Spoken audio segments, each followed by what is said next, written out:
I love segments like this next one. Today, we're going to go through some examples of lying with graphs. I've told you before all the different ways you can lie with statistics. There's a book I've recommended many times. It's called How to Lie with Statistics by Daryl Huff. Not a new book, but a very important book to understand. In the book, it talks about sampling bias or selectively choosing when you say average, choosing mean, median, or mode, depending on which is most convenient for the point you're trying to make. It talks about post hoc ergo propter hoc. All of this stuff is in the book. But one of the chapters is called the gee-whiz graph. It's a way to lie with graphs. And a classic in lying with graphs specifically is truncating the y-axis or sometimes the x-axis. The y-axis is the vertical axis on a graph. So think through just a general example, and then we'll look at what Fox News did in the last few days. Imagine I want to give you the impression that the temperature just skyrocketed when it really didn't.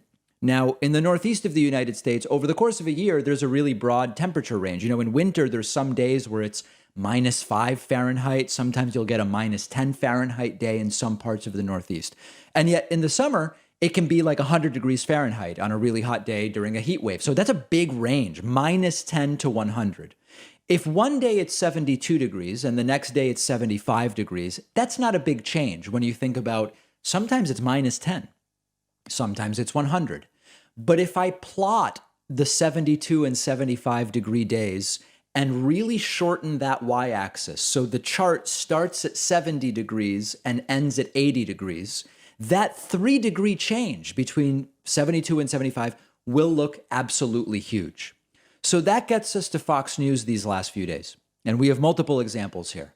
The other day, in one of his segments about how the United States is, I guess, going down the tubes because not enough people are religious anymore, Tucker Carlson put up this graph, which we're putting up on the screen, which shows the percentage of Christians in the U.S. in 2009 and the percentage of Christians in the U.S. in 2019.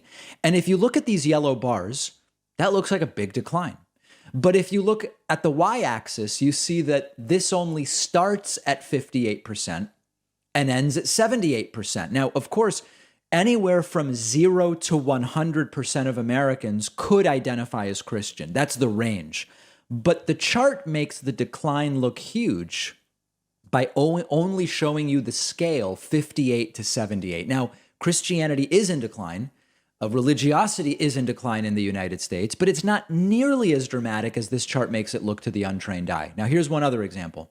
This is not truncating the y-axis. It's sort of shortening the time horizon, kind of like shortening the x-axis in this case. This was on the news side of Fox News, not opinion. Bret Baier, newsman Bret Baier, showed graphs that make it look like the cost of oil and gas is just way, way up under Joe Biden. So they showed this graph of oil prices, and it shows that oil and gas sure seem to have been really low in 2020 under Trump, and then boom, skyrocketing under Joe Biden. But the issue is it only looks at 2019 through what we have so far of 2021. Then Brett shows this graph of gas prices, which also shows only 2019 to 2021. And it looks like gas prices went down in 2020 and then exploded in 2021 under Joe Biden. Now, this is deceptive for two reasons. The first is the pandemic. The pandemic hit and cratered demand for oil and gas since people stopped traveling. And then the recovery started, and so demand went up and prices started going up. That's one reason why it's deceptive. That's a qualitative reason. But quantitatively, this is really deceptive because oil prices have not oil prices have been going up for about 7 years, but they are still historically not very high.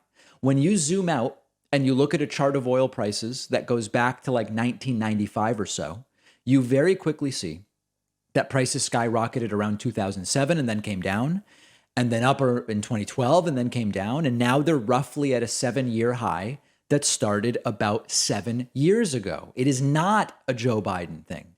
So when you zoom out, you see oil prices are nowhere near record highs. And number two, they've been on an increasing trend that is 7 years old now, not this year under Biden. Very similar with natural gas. You zoom out to 1995, you see gas prices were higher in 2001. in 2006 and 2009. And yes, they're up again now. Extremely deceptive. Always look at the labels on the axes. This is stuff every 12-year-old should be taught. And if we started teaching this when kids were 12, way fewer people would fall for it on Fox News. We'll have these graphs and more examples on our Instagram, which you can find at David Pakman Show. One of our sponsors is Blinkist, who's been supporting the David Pakman Show longer than any other sponsor. Blinkist is the app that lets you listen to or read an entire nonfiction book in just 15 minutes. Blinkist is the way to absorb those books you can't make time for. Blinkist takes top nonfiction titles, pulls out the book's key takeaways and insights, and gives it to you in the form of a text or audio explainer that you can consume in 15 minutes. With Blinkist, now you actually do have time to learn about all the things you've been wanting to tackle. On the Blinkist app, I just listened to This Is Your Mind on Plants by the great Michael Pollan.